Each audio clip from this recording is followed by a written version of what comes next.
সেলসের কাজে সেবারে গিয়েছিলাম বিভূতিপুর। সেখানে যাতায়াত নৌকা পথে ছাড়া হয় না। কাজ সেরে যখন নৌকার ঘাটে পৌঁছালাম তখন ঘড়িতে দেখি সময় রাত 9:10।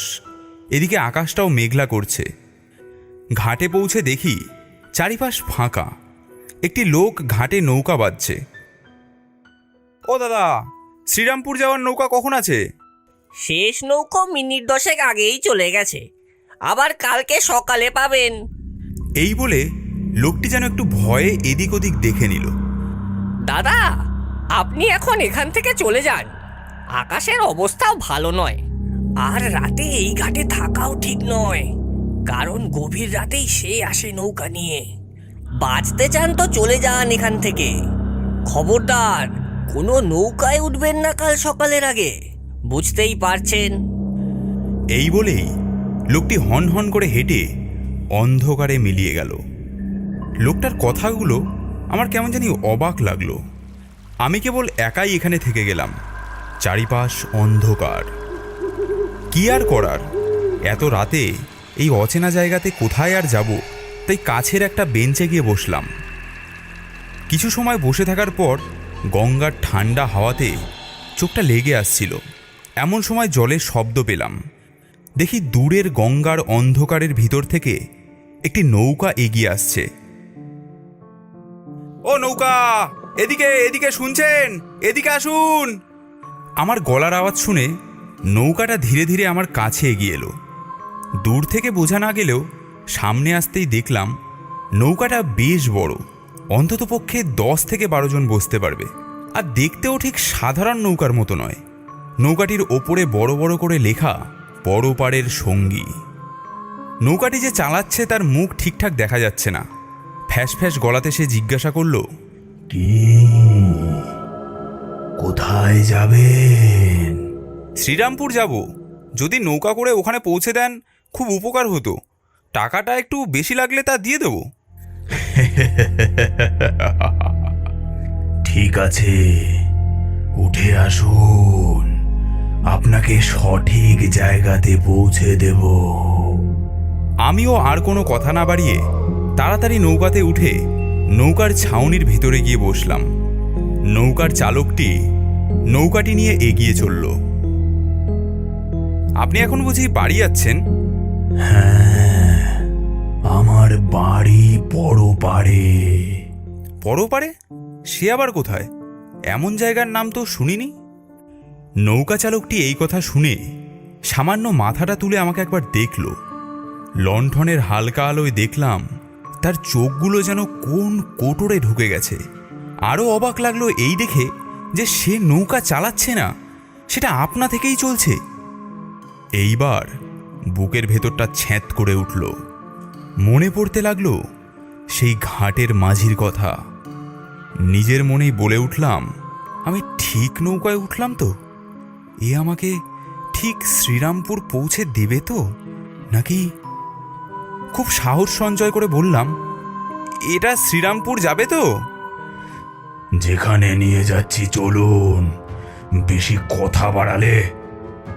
আমি এরপর আর কথা বাড়ালাম না। কিছু দূর চলার পর নৌকাটি একটি পাড়ে গিয়ে দাঁড়িয়ে পড়ল। আপনি এখানে দাঁড়ালেন কেন? এটা তো শ্রীরামপুরের ঘাট নয়। দুজন কদিন ধরে আমার এই নৌকার জন্য অপেক্ষা করে রয়েছে, ওদেরকে নিয়েই রওনা দেব। নৌকা চালকটি আবার খ্যানখ্যানে গলায় নদীর পাড়ের বটগাছের দিকে তাকিয়ে বলে ওঠে, কিরে, তোরা আছিস কোথায়? তাড়াতাড়ি আয়। এই বলতেই কিছু সময়ের মধ্যেই ধূপ ধাপ করে দুজন বটগাছ থেকে লাফ দিয়ে নেমে এলো। দুজনেরই কি বিকট চেহারা! একজনের শরীর পুরো কঙ্কালের মতো, চোখ দুটো গর্তে ঢুকে রয়েছে। আরেকজনের মাথার একপাশে একটা বড় ফুটো। ওরে বাবা, এরা কারা?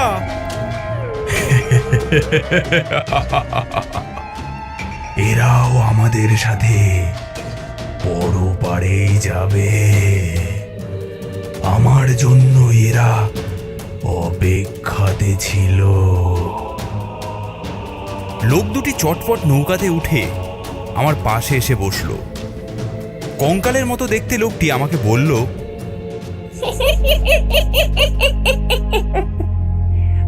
ও দাদা, কিভাবে টসকালেন? বেশ তাজাই তো মনে হচ্ছে। টসকালেন মানে কি বলছেন এসব? আমি শ্রীরামপুর যাব, আর আপনাদের এমন বিভৎস দেখতে কেন? আমরা যাব পরপারে, যেখানে সবাই মরার পরে যায়। এই নৌকাটাতে তো লোকে অবঘাতে মরার পর ওঠে। তা আপনি কিভাবে? গলায় দড়ি দিয়ে নাকি বিষ খেয়ে?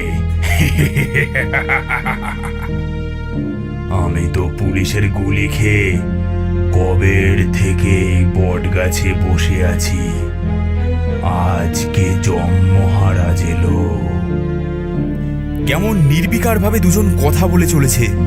এদিকে আমার সারা গায়ে কাটা দিয়ে উঠছে, গলা শুকিয়ে যাচ্ছে।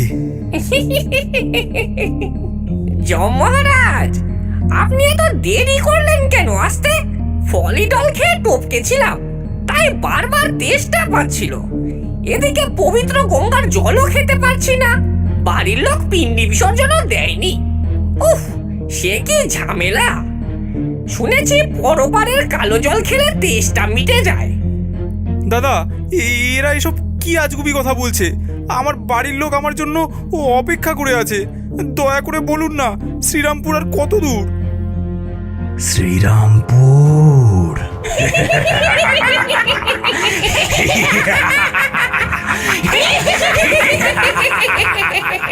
আমি ভয়তে নিজের চোখ মুখ ঢেকে নিচু করে বসতেই কানে অনেকজনের এক অপার্থিব শব্দ শুনতে পেলাম। মাথা তুলে যা দেখলাম তাতে আমার চোখে বিশ্বাস হলো না। দেখি নৌকাটি একটি গুহার ভেতরে ঢুকছে। চারিপাশটাতে কি বিকট একটা গন্ধ, আর ভয়ানক সব চেহারারা এদিক ওদিক দাঁড়িয়ে স্বাগত জানাচ্ছে আগত যাত্রীদের। এ কি, আমি কোথায় এলাম? নৌকা চালকটি তার শরীর থেকে চাদরটা সরাতেই বেরিয়ে এলো এক দানবের চেহারা, যার চোখ দুটি ভাটার আগুনের মতো জ্বলছে। এই বড় দাঁত, লম্বা লম্বা চুল। আমার কথাটা শুনে ওরা তিনজন সহ ওখানে দাঁড়িয়ে থাকা অপার্থিব কঙ্কালসার ক্ষতবিক্ষত দেহগুলো একসাথে এক বিকট হাসি হেসে উঠল।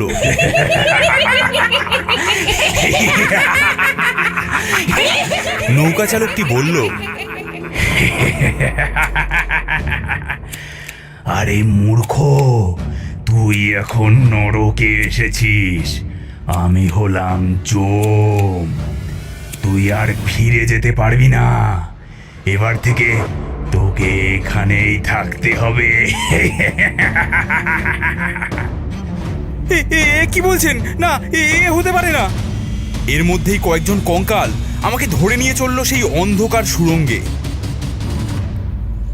হঠাৎ আমার ঘুমটা ভেঙে গেল। দেখি আমি সেই আগের রাতের বেঞ্চেই বসে আছি। কিছু দূরেই বেশ কিছু লোকের জটলা, যেন কিছু একটা ঘটেছে সেখানে। সেদিকে এগিয়ে গিয়ে যা দেখলাম তাতে আমার সারা শরীর কেঁপে উঠল। দেখি আমার প্রাণহীন দেহটি নদীর ধারে পড়ে আছে। আগের রাতের সেই নৌকা চালক যে ঘাটে নৌকা বাঁধছিল, সে সবাইকে বলছে, কাল রাতে লোকটিকে বারবার বলেছিলাম এখানে না থাকতে। গভীর রাতে নৌকোতে উঠলে এভাবেই মরতে হয়। কিছু দূরেই একটা বোর্ডে চোখ পড়ল, তাতে বড় বড় করে লেখা, গভীর রাতে নৌকা থেকে সাবধান।